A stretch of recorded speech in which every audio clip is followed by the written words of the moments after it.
Sir Alec Guinness was a convert to Roman Catholicism. Between acting on stage and screen, he took spiritual retreats in monasteries. Performing as a holy man residing in the wastes of a desert world was not completely different to him, as he had spent times with monks in remote places. The role of Obi-Wan Kenobi in the first Star Wars film was one from which he could draw out of personal experience. One Sunday after a Mass at a Roman Catholic church in England, Alec Guinness was standing talking with a priest after the service. A Star Wars fan came up to Alec Guinness, excited that the actor was there, and said, "May the Force be with you." To which Alec Guinness replied, "And also with you." If you laughed, you either grew up Episcopalian or Catholic.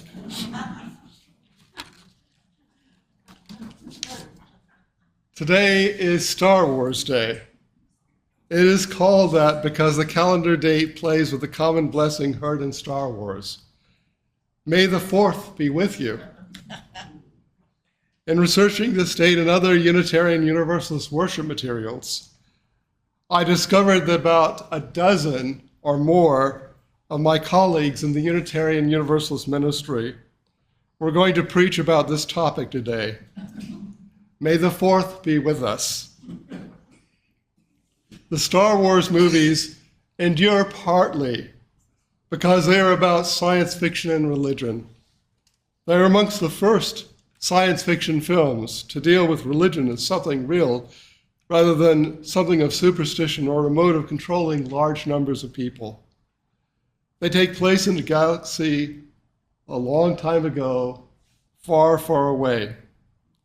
Though they involve sentient machines, sentient creatures of many shapes and sizes, and humanoids, the Star Wars films are stories about us. They are about being human, even if they are impossible in our time and place. The struggles they represent are within human society, and indeed in the human psyche as well.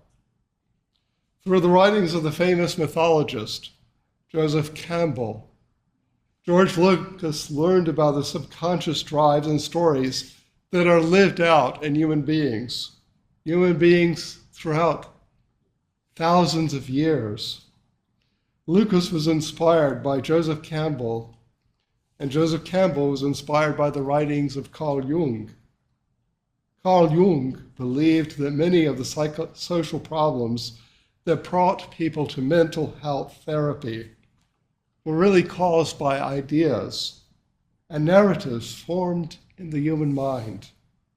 Jung believed that understanding those drives and stories open up someone to the path of self-understanding, unlocking the door to what is inside the recesses of your mind, helps one understand the problems that you experience.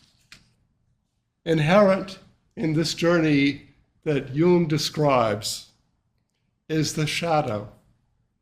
That shadow is that which a person rejects and detests in others.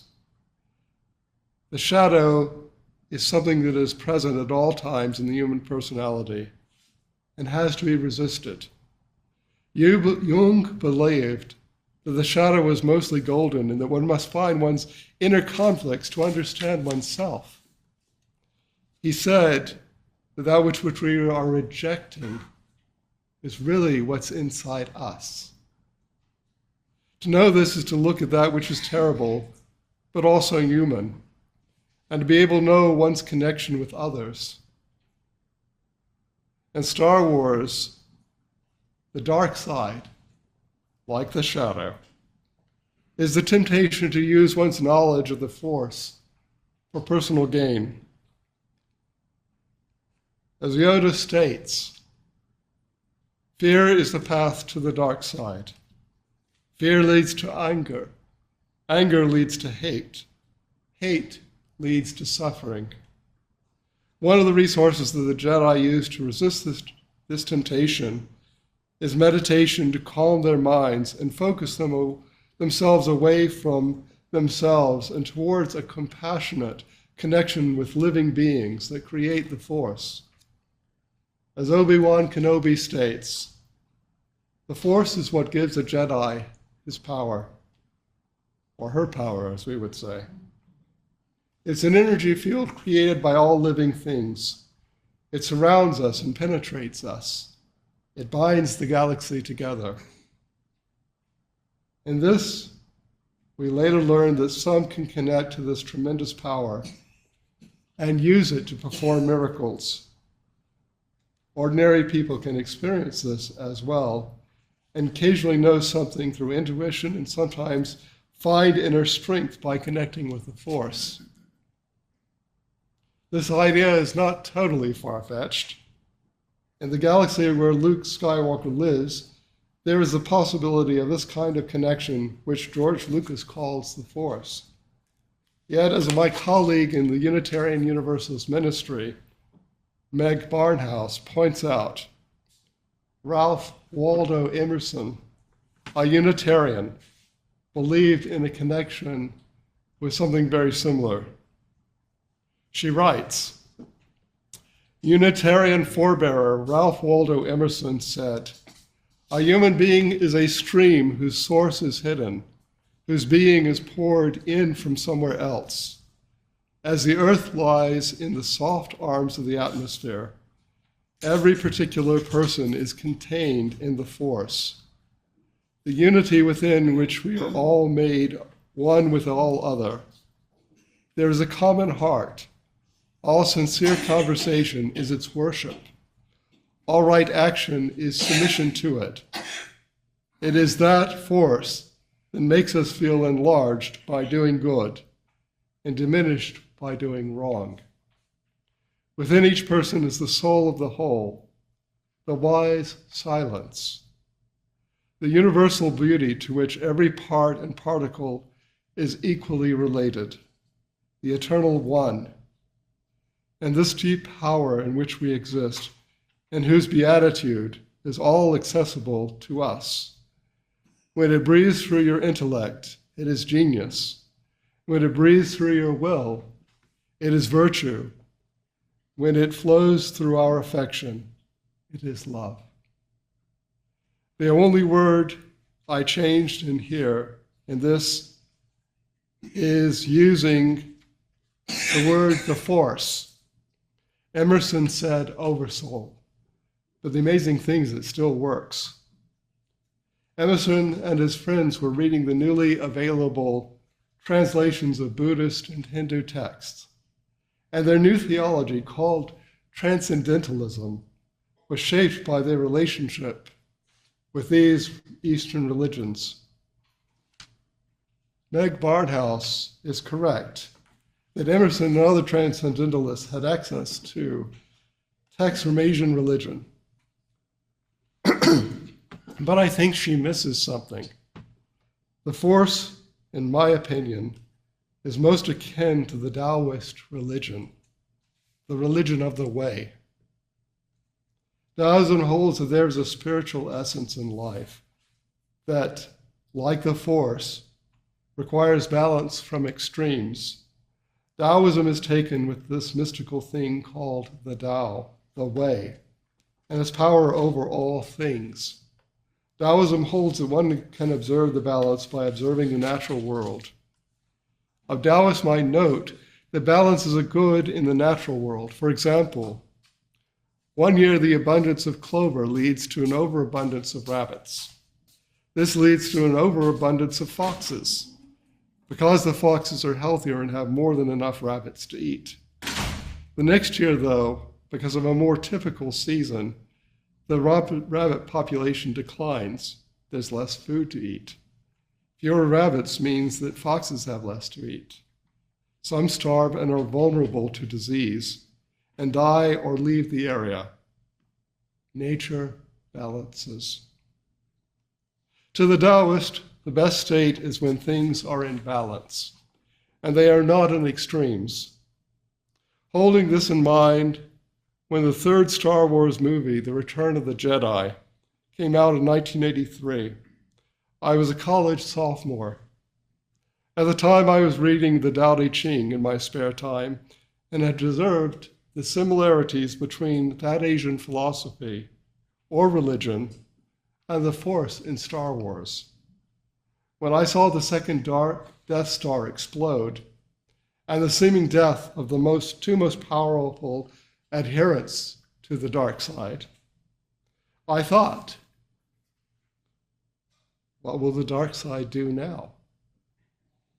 It seems likely that most people do not think that, but imagine that evil was over and only the good would prevail.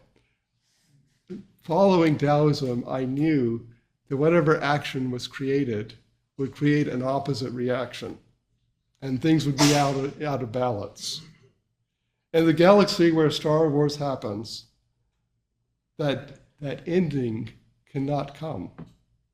The reality of the Force is akin to the Taoists believe in balance.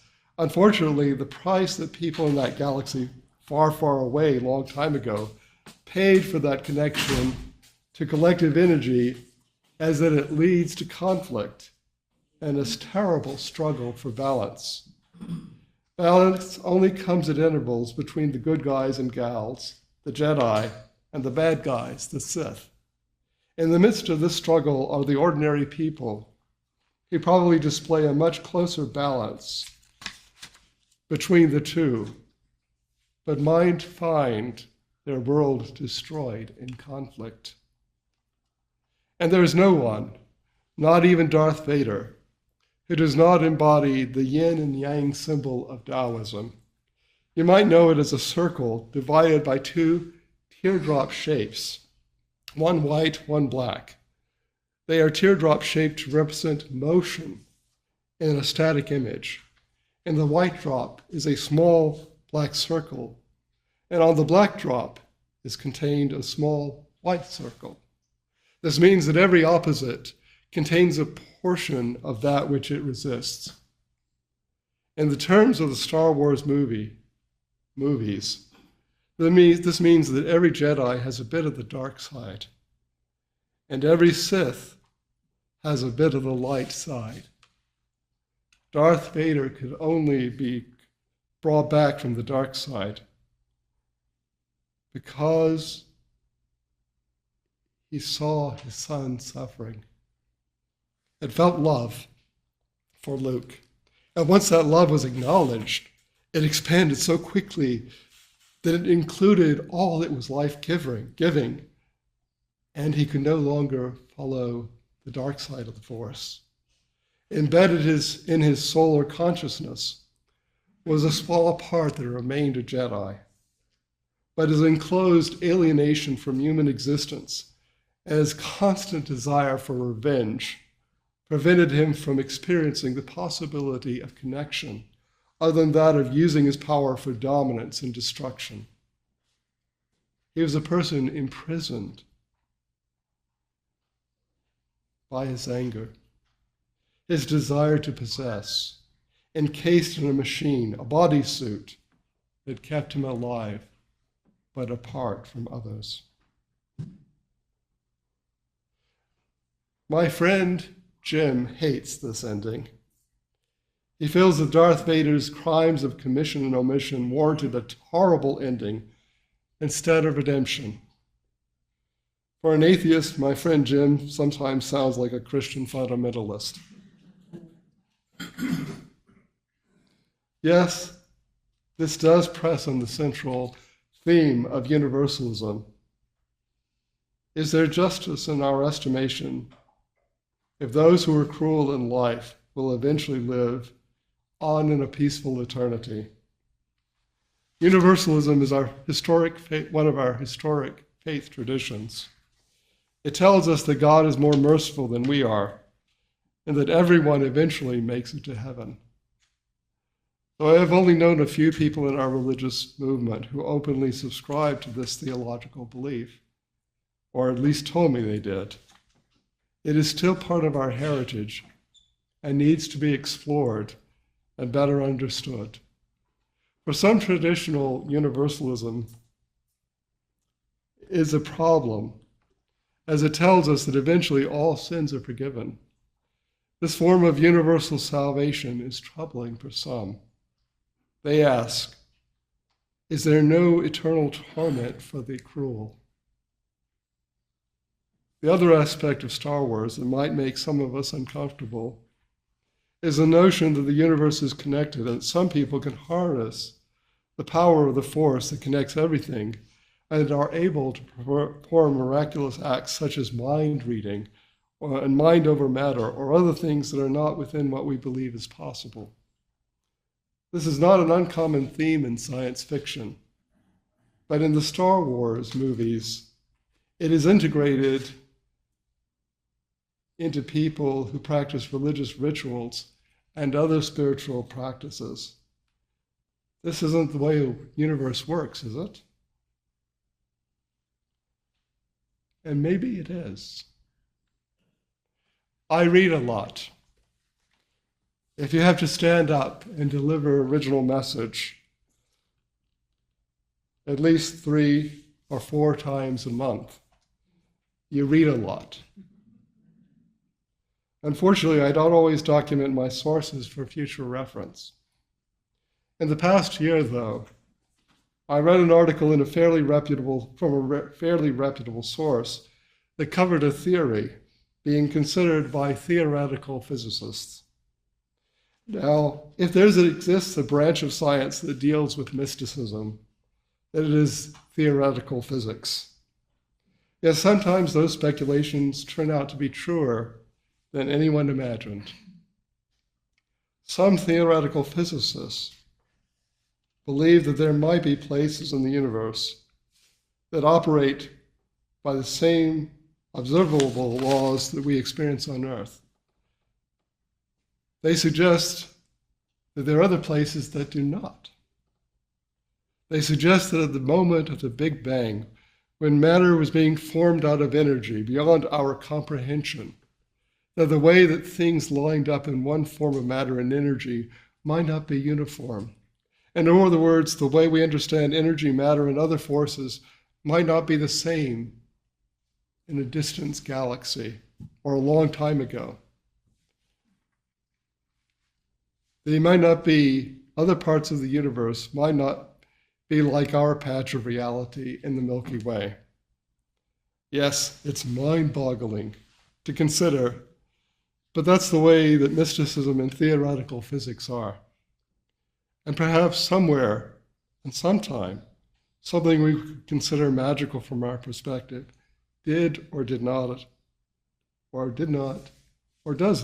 does exist.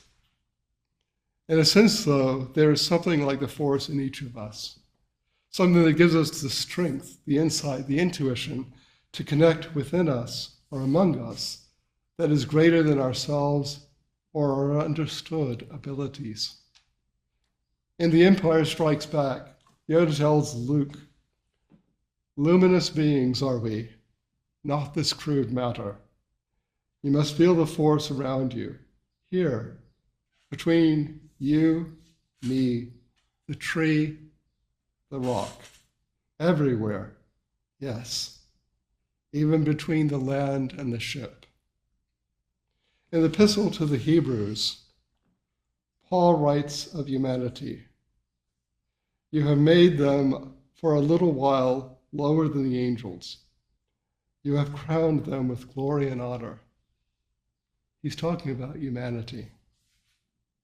Whether we believe in the mystery or not, we might live as if every human is sacred. This lies against what we are experiencing in this nation, or even in our larger faith community at times.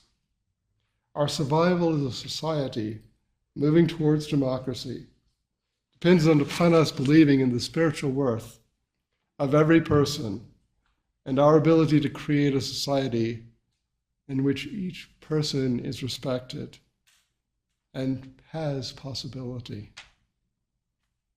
This is also an implication of the force, if we can imagine it.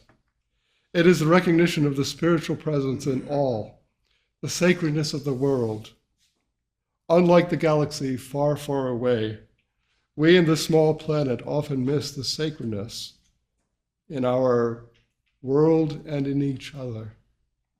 We let our small minds resist the human spirit, and we are seduced by power and technology. The Hindus have a greeting in parting that names the sacred, Namaste. Translated from the Sanskrit language, Namaste means the divine in me honors the divine in you. In our times, it is difficult to believe in that light that the Jewish, Christian, Hindu, Buddhist, Taoist, and even Master Yoda acknowledge in the people and the world. Yet our journey is to make a world in which each and every person can be seen as luminous and treated kindly. In some ways, that is a calling also of our Unitarian Universalist faith. So let us go forth, knowing this and living with compassion, even if that means resistance to the dark side. Namaste. May the force be with you.